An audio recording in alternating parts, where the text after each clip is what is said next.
춘추 시대의 제2대 패자로 이름을 날린 그 진문공의 정치 여정과 한식의 유래를 살펴보도록 하겠습니다. 진헌공이라는 사람이 아버지였는데 이 사람이 부인을 여러 명 뒀어요. 거기에 자식들이 여럿이 있게 됩니다. 그러다 보니까 자연 궁중에서는 권력 다툼이 일어나게 되고 그 권력 다툼 때문에 항상 시끄러웠습니다. 오늘 그 세자로 있는 그 신생이라는 진헌공의 아들이고 중의의 형이죠. 중의의 형이 자결을 하게 됩니다. 그러니까 정치적으로 권력 다툼의 희생양이 되니까 자기도 신변의 위험을 느껴가지고 그 참모들을 데리고 다른 나라로 망명을 떠납니다. 망명을 떠나게 되는데 이 망명을 떠난 나이가 43살입니다. 근데 그 후로부터 19년 동안을 망명 생활을 하게 됩니다. 그 망명 생활을 하는 과정에 어떤 나라에서는 대우를 받기도 했지만 어떤 나라에서는 푸대접을 받기도 합니다. 한 번은 때가 지나서 배는 고프고 그래가지고 길을 가다가 농부한테 밥을 좀 달라고 좀 얘기를 했어요. 그랬더니 나이 젊은 사람들이 일은 안 하고 남한테 구걸한다 그래가지고 그 농부가 흙을 이렇게 갖다 줬어요. 흙을 담아서 갖다 줍니다. 그러니까 중의가 무척 화가 났어요. 이게 내가 왕자인데 감히 이럴 수 있냐 이랬더니 참모가 옆에서 얘기를 합니다. 이게 흙은 토지나 마찬가지입니다. 저게 저 사람이 토지를 바친 거니까 너무 그렇게 노여워하지 마십시오. 중의가 마음을 풀고 이러고 이제 돌아다녔어요. 어느 날 제 나라를 들어갔습니다. 그랬더니 제환공이 보고서 중의가 보통 사람이 아니거든요. 옆에 있는 사람들도 다 훌륭하고 그러니까는 딸을 주게 됩니다. 딸을 줘서 사위를 삼습니다. 그런데 몇 년 지나가지고 불행하게도 제환공이 세상을 떠납니다. 그리고 그 아들들이 권력 다툼을 하고 권력 다툼이 심해지니까 그 제환공의 딸하고 그 참모들이 이거는 잘못하면 여기 권력 다툼에 휘말리면 위험할 수도 있겠다 그래가지고 다른 나라로 가기를 권합니다. 그러나 중의는 마음이 편합니다. 왜냐하면 거기 앉아 있으면 밥 주죠, 뭐 술에 주죠, 저기 집 주죠, 거기다가 뭐 말도 있지, 부리는 사람들도 있지, 거기에 또 병사들이 지켜주죠. 그게 뭐 항상 그 위험에 노출돼 가지고 그 암살 위험에 노출된 이런 상황에서 이렇게 편안한 데가 어디 있겠어요. 그리고 뭐 나이도 먹어가니까 아무래도 편안한 것이 좋겠죠. 그래서 다른 나라로 가는 거 이런 거에 대해서 별로 생각을 안 하는데 그 참모나 부인은 가라고 얘기합니다. 어느 날 안 간다 그러니까 술을 먹여가지고 술이 취했는데 술에다가 강제로 태워서 제 나라 밖으로 나가게 됩니다. 그래가지고 이제 정처 없이 다니다가 진나라를 들어가게 됩니다. 이 진나라는 진시황의 진나라입니다. 그러니까 그 나라를 들어가서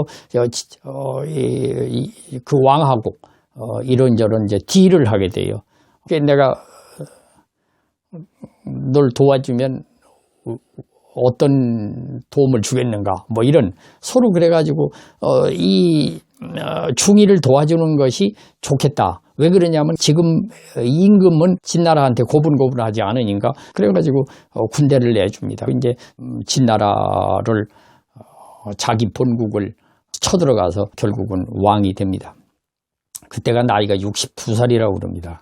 그러니까 이 사람이 8년에서 9년 정도의 기간을 왕위에 있다가 세상을 떠나게 되는데 이 사람은 대기만성형이라고 우리가 볼 수가 있습니다. 그런데 오늘 얘기하고자 하는 그거는 목숨을 걸고 그 중의를 보좌했던 참모들이 많았는데 그중에 계자초라는 사람이 있습니다. 이 사람은 중의가 먹을 것이 없어서 아주 힘들고 어려울 때 자기의 넓적다리 살을 베어가지고 중의한테 먹일 정도로 그렇게 먹여서 기가를 면할 정도로 이렇게 했던 사람입니다. 그 정도로 아주 충직한 사람이었습니다.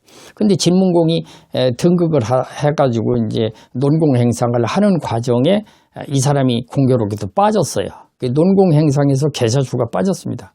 계자추는 어떤 생각이 들었느냐 하면은, 진문공의 인품이나 진문공의 왕자 자리나, 이런 것들이 다 능히 그 임금으로서의 언젠가 임금이 될 수 있을 것이다. 이런 믿음을 가지고 있었고 또 그것이 당연한 걸로 생각을 했습니다. 그러니까 주의 다른 참모들처럼 뭔가 농공행상에서 내가 벼슬을 얼만큼 하고 뭘 어떻게 대우를 받고 이런 것이 아니었다는 것입니다. 이 사람이 노모가 하나 있었는데 노모를 모시고 어느 산에 들어가서 살게 됩니다. 진문공이 처음에 몰랐다가 어느 시점쯤 보니까 계자추가 생각이 났어요. 그래가지고 계자추 보고 나오라고 합니다. 그러니까 나와서 뭐 벼슬을 하라고 그러는데, 그럼 계자추가 사양하랍니다. 안 나가도 됩니다. 그러니까 그래 진문공이 화가 났어요. 감히 말이야 내가 오라는데 안 오냐 그래가지고 산에다가 불을 질렀어요. 불을 질렀는데 이게 불을 질르면 나올 거다 이렇게 생각을 했어요. 그랬더니 이 계자추가 노모하고 어떤 나무를 붙들고서 그냥 죽어버렸어요. 그러니까는 진문공이 자기가 불 지른 거에 대한 이제 후회가 됐어요. 그날이 죽은 날이 음력 3월 초닷새라고 합니다. 그 날을 불을 질러서 계자추가 죽었기 때문에 그날을 온 나라가 불을 떼지 마라. 그래가지고 찬밥을 먹게 했어요. 그래서 이제 여기서 한식이라고 하는 우리가 청명한식 그러잖아요. 그러니까 한식이라는 말이 여기서부터 유래되었다. 이런 얘기입니다. 그 다음에 진문공의 그 정치력을 보는 그런 대목이 하나 있어서 소개한다면은 두수라는 사람이 있어요. 그 사람이 머리가 좋아요. 그래 격리 업무를 잘합니다. 그러니까 망명생활할 때 돈이라든지 음식이라든지 뭐 기타 여러 가지 등등 먹고 사는 문제 그런 거에서는 전부 이제 맡겼어요. 맡겼는데 이 사람이 어느 날 이렇게 두수가 보니까 진문공이 중이가 앞으로 전망이 없어요. 어느 세월에 가가지고 나이는 먹었는데 늙어가는데 어느 세월이 되겠느냐. 그래가지고는 거기 있는 자기가 맡고 있던 재물 이렇게 이런 거 큰 건 아니지만은 어느 정도 이렇게 있는 거를 전부 가지고 도망을 가버렸어요. 도망을 가가지고 중이와 그 일행이 상당히 어려움을 겪게 됩니다. 이제 나중에 진문공이 등극을 했어요. 등극을 했는데 두수가 겁도 없이 찾아옵니다. 찾아와서 아련을 청한다고. 진문공이 두수 생각을 하면은 영 화가 나가지고 너 안 만난다고 말이야. 안 만나준다고. 밑에 사람이 전하께서 너 뭐 안 만난다. 너 가라 그랬더니 내가 만나면 좋은 얘기를 해드릴 수 있었는데 그런다고 이렇게 얘기를 했어요. 그랬더니 그 얘기를 이제 들은 진문공이 그래 그럼 만나주겠다. 내가 못 만난 일 없지. 만났어요. 그랬더니 두수가 뭐라고 얘기를 하느냐. 제가 전하께 죽어 마땅한 죄를 저질렀습니다. 10번 죽어도 마땅합니다. 그러나 만약에 저한테 어떤 잔심부름이라도 만약에 시키신다고 한다면은 사람들이 생각할 때 죽어도 될 만한 만큼 죄를 지은 사람한테도 진문공이 저렇게 후덕하게 했는데 하물며 일반 사람들한테는 얼마나 잘해주겠는가. 그래가지고 많은 인재들이 몰려들 것입니다. 이랬어요.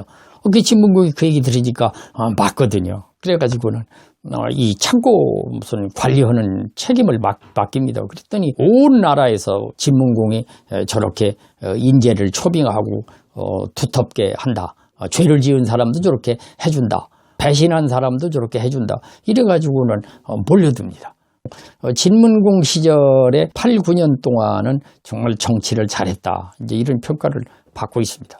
오늘은 진문공의 정치 여정하고 또 한식의 유래에 대해서 살펴봤습니다만은 지도자는 대담한 마음, 담대한 그런 마음으로 작은 일에 너무 신경 쓰지 말고 큰 일에 정말 지도자다운 그런 역량을 발휘하는 것이 좋지 않겠는가 이런 생각이 듭니다.